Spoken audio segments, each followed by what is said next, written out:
Hello friends, आपण मानकु मो YouTube channel रे स्वागत। आज आम डिस्कस करबा ओटीईटी एग्जाम रो पेडागोजी बा सीडीपी रो यूनिट 2 क्वेश्चंस आंसर। चैनल रे जदि प्रथम थर पई वीडियो देखछंती चैनल को सब्सक्राइब कर रखंतु एमिति नुआ नुआ वीडियो एवं क्लास पाइबा पई। ए क्वेश्चन सबु बारंबार परीक्षा रे आस्थिबा क्वेश्चंस। केउंटी शिक्षण वक्र रे समतल क्षेत्र देखाजिबार कारण नुहे। अनुपयुक्त शिक्षण पद्धति, विश्रामर अभाव, शिक्षण प्रति आग्रहर अभाव, सहज शिक्षण विषय। सटीक आंसर ऑप्शन बी सहज शिक्षण विषय शिक्षण वक्र रे समतल क्षेत्र देखाजिबार कारण नुहे। शिक्षार्थी सर्वनिम्न शिक्षण स्तर हासिल करिबा पई कौन आवश्यक? शिक्षकंक उपयुक्त निर्देशना, पाठ्यपुस्तक, उपयुक्त दृश्य श्राव्य उपकरण, ए समस्त एहार उत्तर ऑप्शन डी।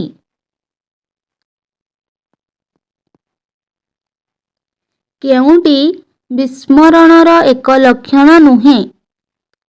शिक्षणर प्राथमिक स्तर रे विस्मरण द्रुत गति रे घटी थाए।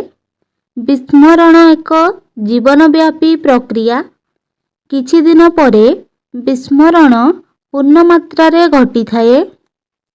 समय क्रमे विस्मरणर बेग क्रमशः ह्रास पाए। ऑप्शन डी समय क्रमे विस्मरणर बेग क्रमशः ह्रास पाए एहा विस्मरणर एक लक्षण नुहे। शिशु मनरु अंधार प्रति भय दूर करिबा पई केउ शिक्षण मतवाद अधिक उपयोगी? अंतर्दृष्टि, सापेक्ष प्रतिवर्त, क्षेत्रीय प्रयत्न प्रमाद। ऑप्शन बी सापेक्ष प्रतिवर्त शिशु मनरु अंधार प्रति भय दूर करिबा पई मतवाद अधिक उपयोगी। प्रयत्न प्रमाद शिक्षण और अंतर्दृष्टि शिक्षण मध्यरे पार्थक्य कौन? अंतर्दृष्टि शिक्षण रे लक्ष्यहीन प्रचेष्टा मात्र प्रयत्न प्रमादरे लक्ष्याभिमुखी प्रचेष्टा। प्रयत्न प्रमाद अनुसारे कम प्रचेष्टारे लक्ष्य साधन हुए। मात्र अंतर्दृष्टि शिक्षण रे अनेक चेष्टा परे लक्ष्य साधन हुए। उभयरे समान परिमाणर लक्ष्यहीन प्रचेष्टा आवश्यक। अंतर्दृष्टि रे कम प्रचेष्टारे हठात लक्ष्य साधन हुए। मात्र प्रयत्न प्रमादरे अनेक चेष्टा परे दैवात लक्ष्य हासिल हुए। एहा होची सठिक आंसर। अंतर्दृष्टि रे कम प्रचेष्टारे हठात लक्ष्य साधन हुए। मात्र प्रयत्न प्रमादरे अनेक चेष्टा परे दैवात लक्ष्य साधन हुए। केउंटी पारदर्शिता शिक्षण पई करा जाई न थाए? पूर्ण वर्णन उपरे गुरुत्व देबा, क्लास रे थिबा सबु वर्गर पिलांकर दक्षता को विचार करी लक्ष्य निर्णय करिबा, मेधावी पिलांक प्रति अधिक ध्यान देबा, यथेष्ट समय देबा। ऑप्शन सी मेधावी पिलांक प्रति अधिक ध्यान देबा पारदर्शिता शिक्षण पई करा जाई न थाए।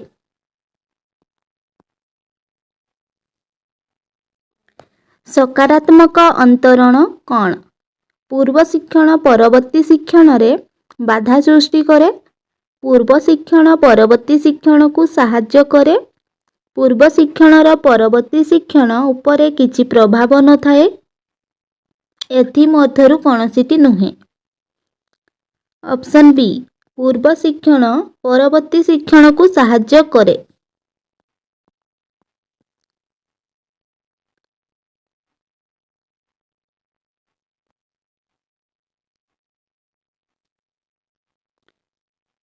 କେଉଁଟି କାର୍ଯ୍ୟ ମାଧ୍ୟମରେ ଶିକ୍ଷଣ ପଦ୍ଧତି ଅନ୍ତର୍ଭୁକ୍ତ?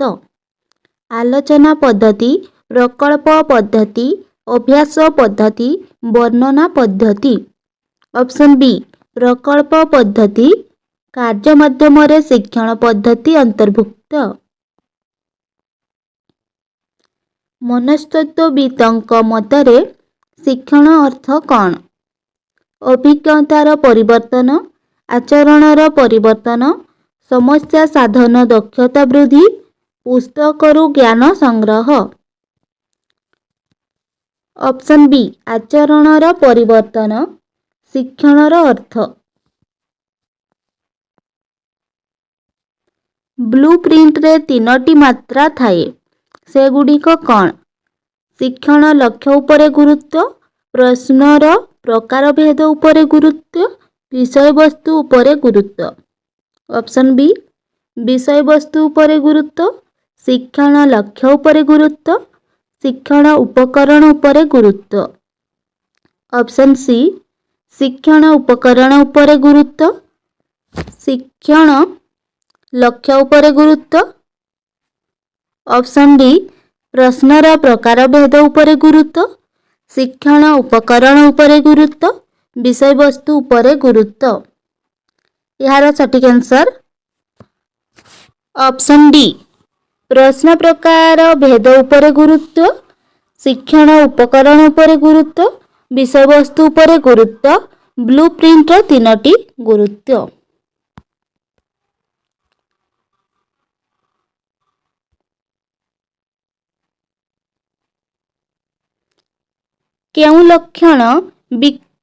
କେଉଁ ଲକ୍ଷଣ ଶିକ୍ଷଣ ଅପାରଗ ଶିକ୍ଷାର୍ଥୀଙ୍କଠାରେ ଦେଖାଯାଏ ନାହିଁ? ସଂଖ୍ୟାଗୁଡ଼ିକୁ ଭୁଲ କରି ଲେଖିବା, ବୁଦ୍ଧ୍ୟାଙ୍କ 90ରୁ କମ୍, ଲେଖିବା ବେଳେ ଅକ୍ଷର ଛାଡ଼ିଯିବା, ଅନ୍ୟମନସ୍କ ଭାବରେ କାମ କରିବା। ଅପସନ୍ ବି ବୁଦ୍ଧ୍ୟାଙ୍କ 90ରୁ କମ୍ ଶିକ୍ଷଣ ଅପାରଗ ଶିକ୍ଷାର୍ଥୀଙ୍କଠାରେ ଦେଖାଯାଏ ନାହିଁ। କେଉଁଟି ଉପରେ ଶିଶୁର ମୌଳିକ ଜ୍ଞାନ ସଂଗଠନ ନିର୍ଭର କରେ ନାହିଁ? ଶିଶୁର ଅଭିଜ୍ଞତା, ଶିଶୁର ଜିଜ୍ଞାସା, ଶିଶୁର ପରିବେଶ, ଶିଶୁର ଧାରଣା। ଅପସନ୍ ସି ଶିଶୁର ପରିବେଶ ଉପରେ ଶିଶୁର ମୌଳିକ ଜ୍ଞାନ ସଂଗଠନ ନିର୍ଭର କରେ ନାହିଁ।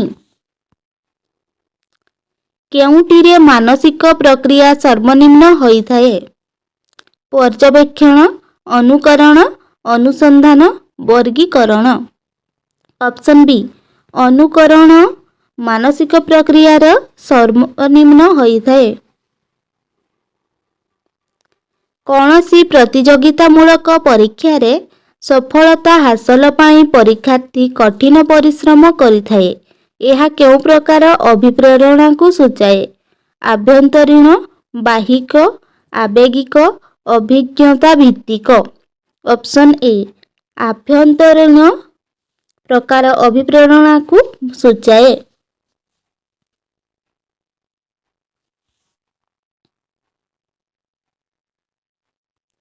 କେଉଁ ଚିନ୍ତନ ପ୍ରତିଭାଶାଳୀ ବିଦ୍ୟାର୍ଥୀମାନଙ୍କର ଥାଏ? କେନ୍ଦ୍ରାଭିମୁଖୀ, କେନ୍ଦ୍ରାପସାରୀ, ଅନ୍ତର୍ମୁଖୀ, ବସ୍ତୁନିଷ୍ଠ। ଅପସନ୍ ବି କେନ୍ଦ୍ରାପସାରୀ ଚିନ୍ତନ ପ୍ରତିଭାଶାଳୀ ବିଦ୍ୟାର୍ଥୀଙ୍କର ଥାଏ।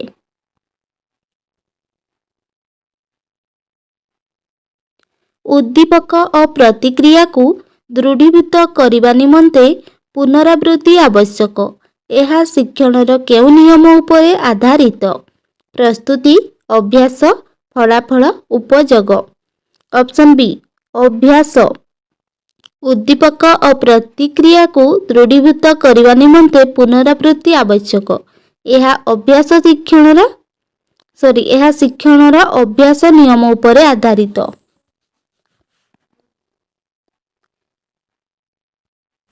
କେଉଁଟି ପ୍ରଣୋଦକର ଉଦ୍ଦେଶ୍ୟ ସମ୍ପର୍କିତ ନୁହେଁ?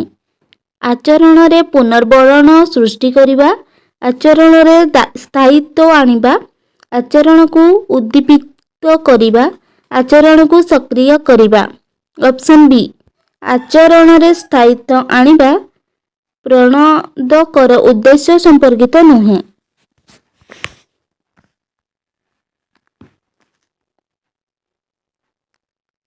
ଶ୍ରବଣ ଦୋଷଯୁକ୍ତ ଶିକ୍ଷାର୍ଥୀମାନଙ୍କ ପାଇଁ କେଉଁ ପ୍ରକାର ଶିକ୍ଷା ବ୍ୟବସ୍ଥା କରାଯିବା ଉଚିତ? ସ୍ୱତନ୍ତ୍ର ଶିକ୍ଷା ବ୍ୟବସ୍ଥା, ଅଣ ଆନୁଷ୍ଠାନିକ ଶିକ୍ଷା ବ୍ୟବସ୍ଥା, ସମନ୍ୱିତ ଶିକ୍ଷା ବ୍ୟବସ୍ଥା, ଅନ୍ତର୍ନିବେଶୀ ଶିକ୍ଷା ବ୍ୟବସ୍ଥା। ଅପସନ୍ ଏ ସ୍ୱତନ୍ତ୍ର ଶିକ୍ଷା ବ୍ୟବସ୍ଥା ବା ସ୍ପେସିଆଲ ଏଜୁକେସନ ଶ୍ରବଣ ଦୋଷଯୁକ୍ତ ଶିକ୍ଷାର୍ଥୀମାନଙ୍କ ପାଇଁ କରାଯିବା ଉଚିତ।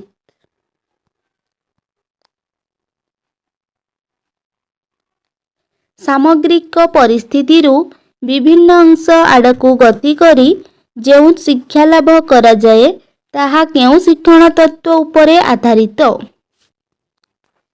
ପ୍ରଯତ୍ନ ପ୍ରମାଦ, ଯାନ୍ତ୍ରିକ ଅନୁବନ୍ଧ, ଅନୁକ୍ରିୟା ଅନୁବନ୍ଧ, ଅନ୍ତର୍ଦୃଷ୍ଟି। Option D ଅନ୍ତର୍ଦୃଷ୍ଟି।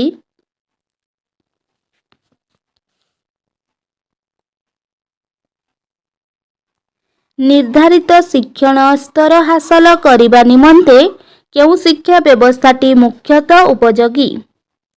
ଆନୁଷ୍ଠାନିକ ଶିକ୍ଷା, ପାରଦର୍ଶିତା ଶିକ୍ଷା, ଅନ୍ତର୍ନିବେଶୀ ଶିକ୍ଷା, ସମନ୍ୱିତ ଶିକ୍ଷା। ଅପସନ୍ ବି ପାରଦର୍ଶିତା ଶିକ୍ଷା ନିର୍ଦ୍ଧାରିତ ଶିକ୍ଷଣ ସ୍ତର ହାସଲ କରିବା ନିମନ୍ତେ ମୁଖ୍ୟତଃ ଉପଯୋଗୀ। କେଉଁଟି ଶିକ୍ଷଣ ପ୍ରକ୍ରିୟାକୁ ପ୍ରଭାବିତ କରେ? ପୂର୍ବ ଜ୍ଞାନ, ଅଭ୍ୟାସ, ଅଭିଜ୍ଞତା, ଏ ସମସ୍ତ। ଅପସନ୍ ଡି ଏ ସମସ୍ତ ଶିକ୍ଷଣ ପ୍ରକ୍ରିୟାକୁ ପ୍ରଭାବିତ କରେ। ଶିକ୍ଷଣ ତତ୍ତ୍ୱ ସମ୍ପର୍କୀୟ କେଉଁ ଉକ୍ତିଟି ଠିକ୍?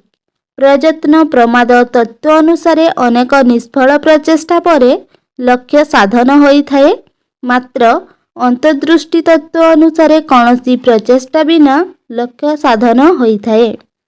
ଅନ୍ତର୍ଦୃଷ୍ଟି ତତ୍ତ୍ୱ ଅନୁସାରେ ଅଳ୍ପ ପ୍ରଚେଷ୍ଟାରେ ଲକ୍ଷ୍ୟ ସାଧନ ହୋଇଥାଏ, ମାତ୍ର ପ୍ରଯତ୍ନ ପ୍ରମାଦ ଅନୁସାରେ ବହୁତ ପ୍ରଚେଷ୍ଟାରେ ଲକ୍ଷ୍ୟ ସାଧନ ହୁଏ।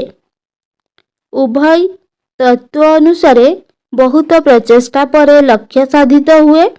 ଉଭୟ ତତ୍ତ୍ୱ ଅନୁସାରେ ଅଳ୍ପ ପ୍ରଚେଷ୍ଟା ପରେ ହଠାତ୍ ଲକ୍ଷ୍ୟ ସାଧିତ ହୁଏ। ଅପସନ୍ ବି ଅନ୍ତର୍ଦୃଷ୍ଟି ତତ୍ତ୍ୱ ଅନୁସାରେ ଅଳ୍ପ ପ୍ରଚେଷ୍ଟାରେ ଲକ୍ଷ୍ୟ ସାଧନ ହୋଇଥାଏ, ମାତ୍ର ପ୍ରଯତ୍ନ ପ୍ରମାଦ ଅନୁସାରେ ବହୁତ ଚେଷ୍ଟାରେ ଲକ୍ଷ୍ୟ ସାଧନ ହୁଏ। ଏକକ ପାଠ ଯୋଜନାରେ କ'ଣ ନଥାଏ? ଶିକ୍ଷାର୍ଥୀର ଦକ୍ଷତା, ଉପ ଏକକମାନଙ୍କର ଶିକ୍ଷଣ ଉଦ୍ଦେଶ୍ୟ, ପ୍ରତ୍ୟେକ ଉପ ଏକକ ପାଇଁ ଆବଶ୍ୟକ ପିରିୟଡ଼ ସଂଖ୍ୟା, ଶିକ୍ଷାଦାନ ଶିକ୍ଷଣ ଉପକରଣ। ଅପସନ୍ ଏ ଶିକ୍ଷାର୍ଥୀର ଦକ୍ଷତା ଏକକ ପାଠ ଯୋଜନାରେ ନଥାଏ। ଏକକ ପାଠ ଯୋଜନାରେ କ'ଣ ନଥାଏ? ଶିକ୍ଷାର୍ଥୀର ଦକ୍ଷତା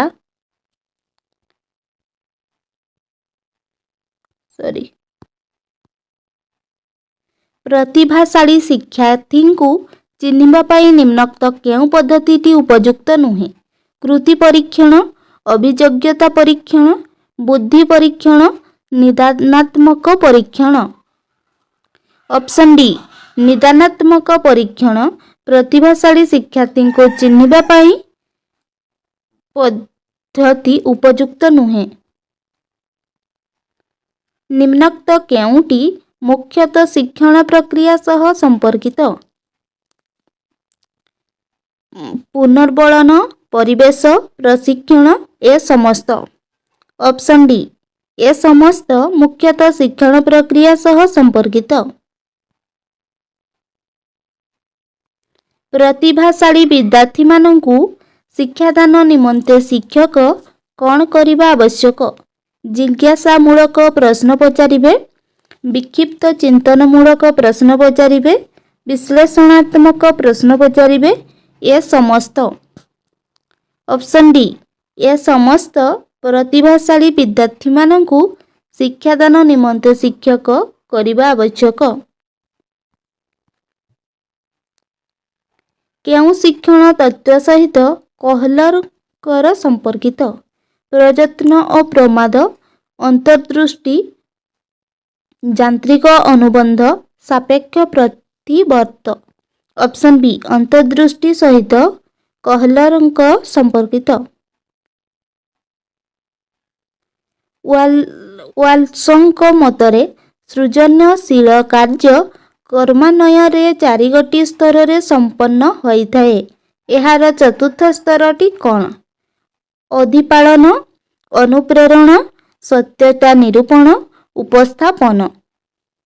ଅପସନ୍ ଡି ସତ୍ୟତା ନିରୂପଣ। ୱାଲ୍ସଙ୍କ ମତରେ ସୃଜନଶୀଳ କାର୍ଯ୍ୟ କ୍ରମାନ୍ୱୟରେ ଏହାର ଚତୁର୍ଥ ସ୍ତର। ନିମ୍ନୋକ୍ତ କେଉଁ ଶିକ୍ଷଣ ନିୟମ ଦୈତ୍ୟ ଗୃହ କାର୍ଯ୍ୟ ସମ୍ପାଦନ ସହ ସମ୍ପର୍କିତ? ପ୍ରସ୍ତୁତି, ଅନୁଶୀଳନ, ଅନୁବନ୍ଧ, ଫଳାଫଳ। ଅପସନ୍ ବି ଅନୁଶୀଳନ। ଶିକ୍ଷଣ ନିୟମ ଦୈତ୍ୟ ଗୃହ କାର୍ଯ୍ୟ ସମ୍ପାଦନ ସହ ସମ୍ପର୍କିତ।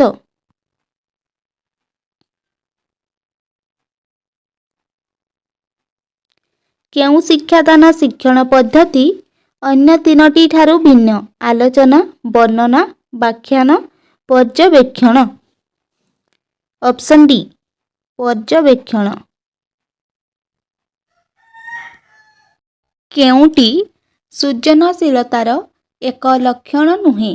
ବିକ୍ଷିପ୍ତ ଚିନ୍ତନ, ମୌଳିକତା, କେନ୍ଦ୍ରାଭିମୁଖୀ ଚିନ୍ତନ, ନମନୀୟତା।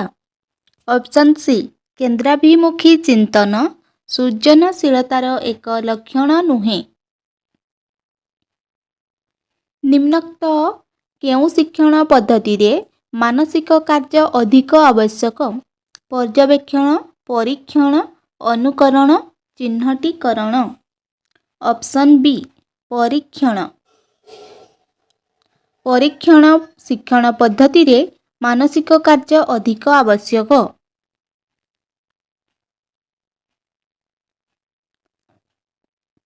ଥର୍ଣ୍ଡାଇକଙ୍କ ପ୍ରଯତ୍ନ ପ୍ରମାଦ ଶିକ୍ଷଣର ଦ୍ୱିତୀୟ ପରୀକ୍ଷଣ କେଉଁ ଜୀବ ଉପରେ କରାଯାଇଥିଲା? କୁକୁର, ବିରାଡ଼ି, ମୂଷା, ସିମ୍ପାଞ୍ଜି। ଅପସନ୍ ବି ବିରାଡ଼ି। ଥର୍ଣ୍ଡାଇକଙ୍କ ପ୍ରଯତ୍ନ ପ୍ରମାଦ ଶିକ୍ଷଣ ଦ୍ୱିତୀୟ ପରୀକ୍ଷଣ ବିରାଡ଼ି ଉପରେ କରାଯାଇଥିଲା।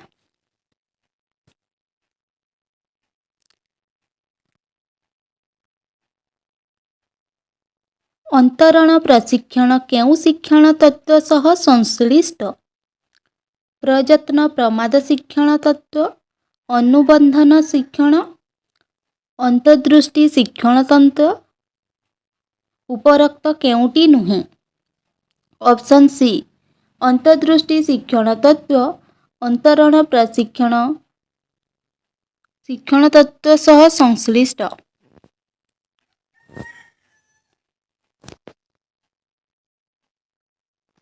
ପାରଦର୍ଶିତା ଶିକ୍ଷଣ ଦୃଷ୍ଟିକୋଣରୁ କେଉଁଟି ଠିକ୍?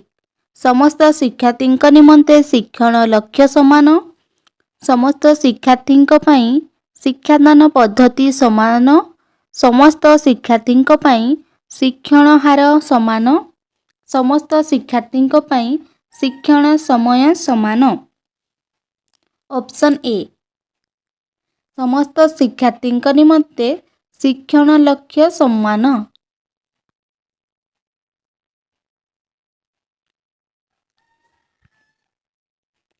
ସାଙ୍କେତିକ ଭାଷା ପଦ୍ଧତି କେଉଁ ପ୍ରକାର ଶିକ୍ଷାର୍ଥୀମାନଙ୍କ ପାଇଁ ବିଶେଷ ଉପଯୋଗୀ? ଦୃଷ୍ଟିହୀନ, ଶ୍ରବଣ ବାଧିତ, ମାନସିକ ଅନଗ୍ରସର, ଶାରୀରିକ ଭିନ୍ନକ୍ଷମ। ଅପସନ୍ ବି ଶ୍ରବଣ ବାଧିତ ଶିକ୍ଷାର୍ଥୀମାନଙ୍କ ପାଇଁ ସାଙ୍କେତିକ ଭାଷା ବିଶେଷ ଉପଯୋଗୀ। ଭିନ୍ନକ୍ଷମ ଶିକ୍ଷାର୍ଥୀମାନଙ୍କ ଶିକ୍ଷା ନିମନ୍ତେ କେଉଁ ପ୍ରକାରର ଶିକ୍ଷକଙ୍କୁ ନିଯୁକ୍ତି ଦିଆଯାଇଥାଏ? ସମ୍ବଳ ଶିକ୍ଷକ, ଦକ୍ଷ ଶିକ୍ଷକ, ଅଭିଜ୍ଞ ଶିକ୍ଷକ, ବିଷୟ ଶିକ୍ଷକ। ଅପସନ୍ ଏ ସମ୍ବଳ ଶିକ୍ଷକକୁ ନିଯୁକ୍ତି ଦିଆଯାଇଥାଏ। ଜଣେ ବ୍ୟକ୍ତିର ପ୍ରକୃତ ବୟସଠାରୁ ତାର ମାନସିକ ବୟସ କମ୍ ହେଲେ ସେ କେଉଁ ଶ୍ରେଣୀର ଅନ୍ତର୍ଭୁକ୍ତ? ନିମ୍ନ ସାଧାରଣ ବୁଦ୍ଧି ସମ୍ପନ୍ନ, ଅସାଧାରଣ ବୁଦ୍ଧି ସମ୍ପନ୍ନ, ଅତି ବୁଦ୍ଧି ସମ୍ପନ୍ନ, ଶ୍ରେଷ୍ଠ ବୁଦ୍ଧି ସମ୍ପନ୍ନ। ଅପସନ୍ ଏ ନିମ୍ନ ସାଧାରଣ ବୁଦ୍ଧି ସମ୍ପନ୍ନ। ପାଭଲଭ୍ କେଉଁଠାରେ ପ୍ରଥମେ ତାଙ୍କର ଅନୁବନ୍ଧନ ଶିକ୍ଷଣ ତତ୍ତ୍ୱ ପରୀକ୍ଷଣ କରିଥିଲେ? Leningrad, Johannesburg, Cape Town, Mexico. Option A Leningrad ଠାରେ ତାଙ୍କର ପ୍ରଥମ ପରୀକ୍ଷଣ କରିଥିଲେ। କେଉଁଟି କାର୍ଯ୍ୟ ମାଧ୍ୟମ ଶିକ୍ଷଣ ପଦ୍ଧତି ଅନ୍ତର୍ଭୁକ୍ତ? ଆଲୋଚନା ପଦ୍ଧତି, ପ୍ରକଳ୍ପ ପଦ୍ଧତି, ଅଭ୍ୟାସ ପଦ୍ଧତି, ବର୍ଣ୍ଣନା ପଦ୍ଧତି। ଅପସନ୍ ବି ପ୍ରକଳ୍ପ ପଦ୍ଧତି।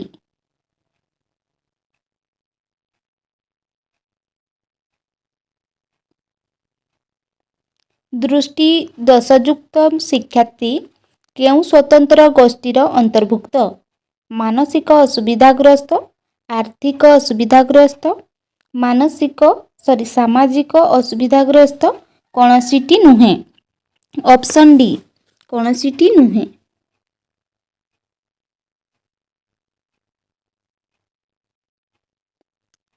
ଶିକ୍ଷଣ ପ୍ରଗତିଶୀଳ ପୁନର୍ବଳନ ଯୁକ୍ତ ବ୍ୟବହାର ଗ୍ରହଣ ପ୍ରକ୍ରିୟା। ଏହି ଉକ୍ତିଟି କିଏ କହିଥିଲେ? Option D ସ୍କିନର।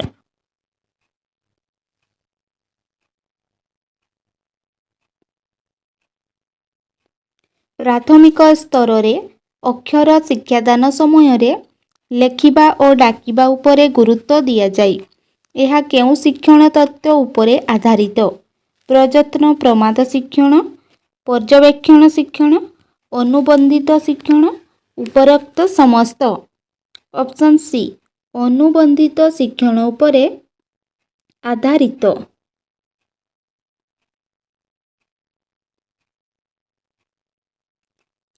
ଅନଗ୍ରସର ଶିକ୍ଷାର୍ଥୀଙ୍କଠାରେ କେଉଁ ଲକ୍ଷଣଟି ପରିଲକ୍ଷିତ ହୁଏ? ବିଶ୍ଳେଷଣାତ୍ମକ ଦକ୍ଷତା, ଉଦ୍ଦେଶ୍ୟଭିତ୍ତିକ ଆଚରଣ, ସମ୍ମାନଜନକ ବୃତ୍ତି ନିମନ୍ତେ ଅଭିଳାଷ, ଧାରଣା ପ୍ରକାଶରେ ଅକ୍ଷମତା। ଅପସନ୍ ଡି ଧାରଣା ପ୍ରକାଶରେ ଅକ୍ଷମତା।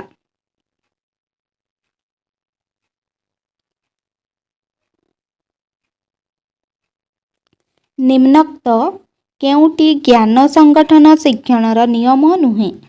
ଶିକ୍ଷାର୍ଥୀମାନେ ନିଜ ନିମନ୍ତେ ଜ୍ଞାନ ସଂଗଠନ କରିଥାନ୍ତି। ଶିକ୍ଷଣ ଏକ ଜ୍ଞାନ ସଂଗଠନ ପ୍ରକ୍ରିୟା। ଶିକ୍ଷଣ ଏକ ସାମାଜିକ କ୍ରିୟା ବା କାର୍ଯ୍ୟ। ଶିକ୍ଷକ ଶ୍ରେଣୀକକ୍ଷରେ କୌଣସି ସମସ୍ୟାର ସମାଧାନରେ ଉପନୀତ ହେବା ନିମନ୍ତେ ଚେଷ୍ଟା କରିଥାନ୍ତି। ଅପସନ୍ ଡି ଶିକ୍ଷକ ଶ୍ରେଣୀକକ୍ଷରେ କୌଣସି ସମସ୍ୟାର ସମାଧାନରେ ଉପନୀତ ହେବା ନିମନ୍ତେ ଚେଷ୍ଟା କରିଥାନ୍ତି।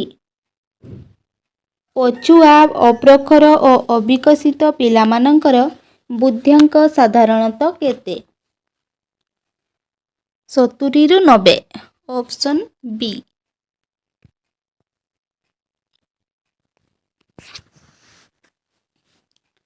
କାହା ମତରେ ଯୋଗ ହେଉଛି ଦିବ୍ୟ ସତ୍ତା ସହିତ ବ୍ୟକ୍ତି ସତ୍ତାର ପରିଚୟ ପ୍ରତିଷ୍ଠା?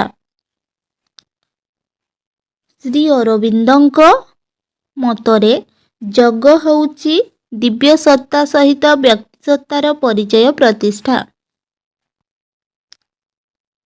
ସାଙ୍କେତିକ ଶିକ୍ଷଣକୁ ସାଧାରଣରେ ଅନ୍ୟ ଅର୍ଥରେ କହିବାକୁ ଗଲେ କରଣବାଦୀ ଅନୁବନ୍ଧନ, ଶାସ୍ତ୍ରୀୟ ଅନୁବନ୍ଧନ, ଶିକ୍ଷଣ ଶୃଙ୍ଖଳ, ଶାବ୍ଦିକ ସହଯୋଗୀ ଶିକ୍ଷଣ। ଅପସନ୍ ବି ଶାସ୍ତ୍ରୀୟ ଅନୁବନ୍ଧନ। ନିମ୍ନୋକ୍ତ କେଉଁ ଉକ୍ତିଟି ଶିକ୍ଷଣ କାର୍ଯ୍ୟଧାରାର ଏକ ବୈଶିଷ୍ଟ୍ୟ ନୁହେଁ? ଶିକ୍ଷାନୁଷ୍ଠାନ କେବଳ ଏକମାତ୍ର ସ୍ଥାନ ଯେଉଁଠାରେ ଶିକ୍ଷଣ ହୋଇଥାଏ। ଶିକ୍ଷଣ ଏକ ସମ୍ବ୍ୟାପକ ପ୍ରକ୍ରିୟା। ଶିକ୍ଷଣ ଲକ୍ଷ୍ୟ ଅଭିମୁଖୀ ଅଟେ। ଅଣଶିକ୍ଷଣ ମଧ୍ୟ ଏକ ଶିକ୍ଷଣ ପ୍ରକ୍ରିୟା। ଅପସନ୍ ଏ ଶିକ୍ଷାନୁଷ୍ଠାନ କେବଳ ଏକମାତ୍ର ସ୍ଥାନ ଯେଉଁଠାରେ ଶିକ୍ଷଣ ହୋଇଥାଏ। ଶିକ୍ଷା ଅଧିକାର ଅଧିନିୟମ 2009 ଅନୁଯାୟୀ ସ୍ୱତନ୍ତ୍ର ଆବଶ୍ୟକତା ଥିବା ଶିକ୍ଷାର୍ଥୀ କିପରି ଅଧ୍ୟୟନ କରିବେ? ସେମାନଙ୍କ ପାଇଁ ସ୍ୱତନ୍ତ୍ର ଭାବେ ନିର୍ମିତ ବିଦ୍ୟାଳୟରେ ଅଭିଭାବକଙ୍କ ଯତ୍ନ ଓ ସ୍ୱତନ୍ତ୍ର ରକ୍ଷଣାବେକ୍ଷଣକାରୀଙ୍କ ଆବଶ୍ୟକୀୟ ସହାୟତାରେ ନିଜ ଘରେ ଅନ୍ତର୍ନିବେଶୀ ଶିକ୍ଷା ବ୍ୟବସ୍ଥା ଯେଉଁ ସ୍ଥାନରେ ସେମାନଙ୍କର ବ୍ୟକ୍ତିଗତ ଆବଶ୍ୟକତା ଅନୁଯାୟୀ ବ୍ୟବସ୍ଥା ହୋଇଥିବ। ବୃତ୍ତିଭିତ୍ତିକ ଶୈକ୍ଷିକ କେନ୍ଦ୍ରରେ ଯେଉଁଠାରେ ସେମାନଙ୍କୁ ଜୀବନ ଧାରଣ କୌଶଳ ନିମନ୍ତେ ପ୍ରସ୍ତୁତ କରାଯାଇପାରିବ। ଅପସନ୍ ସି ଅନ୍ତର୍ନିବେଶୀ ଶିକ୍ଷା ବ୍ୟବସ୍ଥା ଯେଉଁ ସ୍ଥାନରେ ସେମାନଙ୍କର ବ୍ୟକ୍ତିଗତ ଆବଶ୍ୟକତା ଅନୁଯାୟୀ ବ୍ୟବସ୍ଥା ହୋଇଥିବ।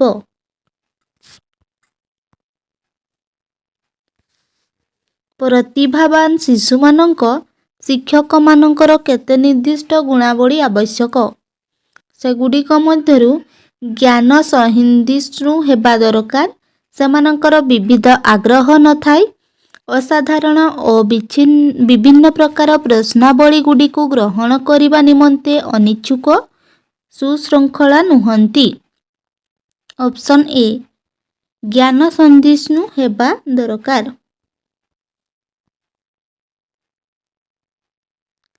ଶିକ୍ଷାଦାନରୁ ଶିକ୍ଷଣକୁ ପ୍ରାଧାନ୍ୟ ଦେବା ପାଇଁ କେଉଁ ପଦକ୍ଷେପ ନିଆଯାଇପାରିବ? ପରୀକ୍ଷାର ଫଳାଫଳ ଉପରେ ଧ୍ୟାନ ଦେବା, ଶିଶୁକେନ୍ଦ୍ରିକ ଶିକ୍ଷା ବିଜ୍ଞାନକୁ ଗ୍ରହଣ କରିବା, ଘୋଷା ବିଦ୍ୟାକୁ ଉତ୍ସାହିତ କରିବା, ଶିକ୍ଷଣ କେନ୍ଦ୍ରିକ ଶିକ୍ଷାକୁ ଗ୍ରହଣ କରିବା। ଅପସନ୍ ବି ଶିଶୁକେନ୍ଦ୍ରିକ ଶିକ୍ଷା ବିଜ୍ଞାନକୁ ଗ୍ରହଣ କରିବା। ନିମ୍ନୋକ୍ତ ମଧ୍ୟରୁ କେଉଁଟି ଶିକ୍ଷଣ ଅସମର୍ଥ ଶିଶୁର ବୈଶିଷ୍ଟ୍ୟ ଅଟେ? ଠିକ୍ ଭାବରେ ସଂଖ୍ୟାକୁ ପଢ଼ି ନ ପାରିବା, 6 କୁ 9 ଏବଂ 3 କୁ 8, ଓଲଟା ଅକ୍ଷର B କୁ D, P କୁ B, ଅକ୍ଷର ସଂଯୋଗ ହ୍ୱାଟ୍ କୁ ହ୍ୱାଟ୍, ହ୍ୱାଟ୍ କୁ ହ୍ୱାଟ୍, ଉପରୋକ୍ତ ସମସ୍ତ। ଅପସନ୍ ଡି ଉପରୋକ୍ତ ସମସ୍ତ। କେଉଁ ଶିକ୍ଷଣ ତତ୍ତ୍ୱ ଅନୁସାରେ ଶିକ୍ଷାର୍ଥୀ ସ୍ୱଳ୍ପ ନିଃସ୍ୱଳ୍ପ ପ୍ରଚେଷ୍ଟା ପରେ ହଠାତ୍ ସିଦ୍ଧାନ୍ତରେ ଉପନୀତ ହୁଏ? ପ୍ରଯତ୍ନ ପ୍ରମାଦ, ଅନ୍ତର୍ଦୃଷ୍ଟି ମତବାଦ, ସାପେକ୍ଷ ପ୍ରତିବର୍ତ୍ତ ମତବାଦ, କ୍ଷେତ୍ରୀୟ ମତବାଦ।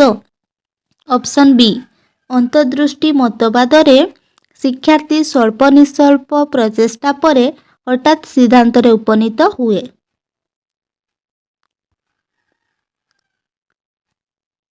କେଉଁ ତିନୋଟି ବିଷୟ ପ୍ରଶ୍ନ ପଚାରିବା କୌଶଳ ସହ ସମ୍ପୃକ୍ତ? ପ୍ରଶ୍ନର ଗଠନ, ପଚାରିବା ଶୈଳୀ ଓ ଶିକ୍ଷକଙ୍କ ବ୍ୟକ୍ତିତ୍ୱ। ପ୍ରଶ୍ନ ପଚାରିବା ଶୈଳୀ, ପ୍ରଶ୍ନର ପରିଣାମ ଓ ଶିକ୍ଷକଙ୍କ ବ୍ୟକ୍ତିତ୍ୱ। ପ୍ରଶ୍ନର ଗଠନ, ପ୍ରଶ୍ନର ପରିଣାମ ଓ ଶିକ୍ଷକଙ୍କ ବ୍ୟକ୍ତିତ୍ୱ। ପ୍ରଶ୍ନର ଗଠନ, ପଚାରିବା ଶୈଳୀ ଓ ପ୍ରଶ୍ନର ପରିଣାମ। ଅପସନ୍ ଏ ପ୍ରଶ୍ନର ଗଠନ, ପଚାରିବା ଶୈଳୀ ଓ ଶିକ୍ଷକଙ୍କ ବ୍ୟକ୍ତିତ୍ୱ ତିନୋଟି ବିଷୟ ପ୍ରଶ୍ନ ପଚାରିବା କୌଶଳ ସହ ସମ୍ପୃକ୍ତ। ସୃଜନଶୀଳ ବ୍ୟକ୍ତିଙ୍କଠାରେ କେଉଁ ଗୁଣଟି ଦେଖାଯାଇ ନଥାଏ? ଅଧିକ ସ୍ମରଣ ଶକ୍ତି, ମୌଳିକତା, ନିର୍ଭରଶୀଳତା, ସ୍ୱାଧୀନ ଚିନ୍ତା। ଅପସନ୍ ସି ନିର୍ଭରଶୀଳତା ସୃଜନଶୀଳ ବ୍ୟକ୍ତିଙ୍କଠାରେ ଦେଖାଯାଇ ନଥାଏ। କେଉଁଟି ପେଶୀୟ ଶିକ୍ଷଣ ଅନ୍ତର୍ଗତ ନୁହେଁ? ଚିତ୍ରାଙ୍କନ କରିବା, କଥା କହିବା, ବିନ୍ଦୁ ଯୋଡ଼ିବା, ସାଇକେଲ ଚାଳନା କରିବା। ଅପସନ୍ ବି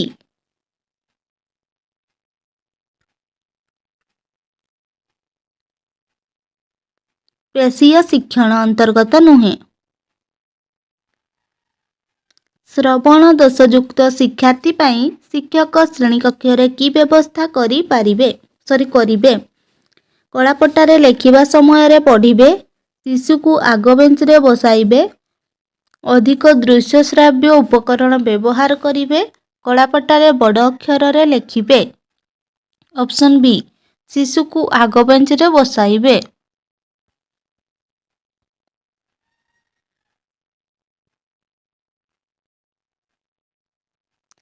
ଶିଶୁର ଧାରଣ ଶକ୍ତି ବଢ଼ାଇବା ପାଇଁ ଶିକ୍ଷକ କ'ଣ କରିବେ? ଉପଯୁକ୍ତ ଉଦ୍ଦୀପକ ବ୍ୟବହାର କରିବେ, ବାରମ୍ବାର ପରୀକ୍ଷଣ ବ୍ୟବସ୍ଥା କରିବେ, ନୈଦାନିକ ପରୀକ୍ଷଣ ବ୍ୟବସ୍ଥା କରିବେ, ବିଷୟବସ୍ତୁର ବାରମ୍ବାର ଶିକ୍ଷଣ ବ୍ୟବସ୍ଥା କରିବେ। ଅପସନ୍ ଡି ବିଷୟବସ୍ତୁର ବାରମ୍ବାର ଶିକ୍ଷଣ ବ୍ୟବସ୍ଥା କରିବେ। ବାହିକ ଅଭିପ୍ରେରକ ହିସାବରେ କେଉଁଟି ବାରମ୍ବାର ବ୍ୟବହାର କରିବା ଅନୁଚିତ? ପ୍ରଶଂସା, ପୁରସ୍କାର, ଶାସ୍ତି, ପ୍ରତିଯୋଗିତା। ଅପସନ୍ ବି ପୁରସ୍କାର।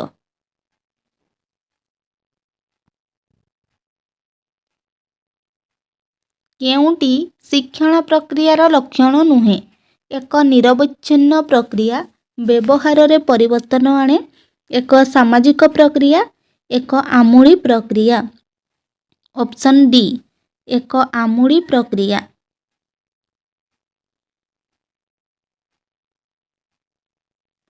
ଶିକ୍ଷାର୍ଥୀ କେନ୍ଦ୍ରିକ ଶିକ୍ଷାଦାନ ପଦ୍ଧତି ପାଇଁ କେଉଁଟି ଠିକ୍?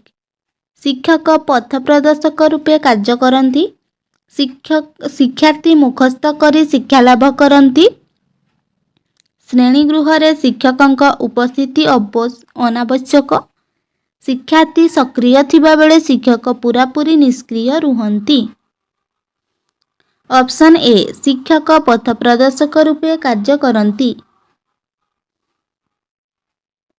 Hit the iron when hot ଏହି ଉକ୍ତିଟି ଥର୍ଣ୍ଡାଇକଙ୍କ କେଉଁ ଶିକ୍ଷଣ ନିୟମ ଉପରେ ପର୍ଯ୍ୟବସିତ? ପ୍ରସ୍ତୁତି ନିୟମ, ଅନୁଶୀଳନ ନିୟମ, ଫଳାଫଳ ନିୟମ, ଏମାନଙ୍କ ମଧ୍ୟରୁ କୌଣସିଟି ନୁହେଁ। ଅପସନ୍ ଏ ପ୍ରସ୍ତୁତି ନିୟମ ଉପରେ ପର୍ଯ୍ୟବସିତ। କେଉଁଟି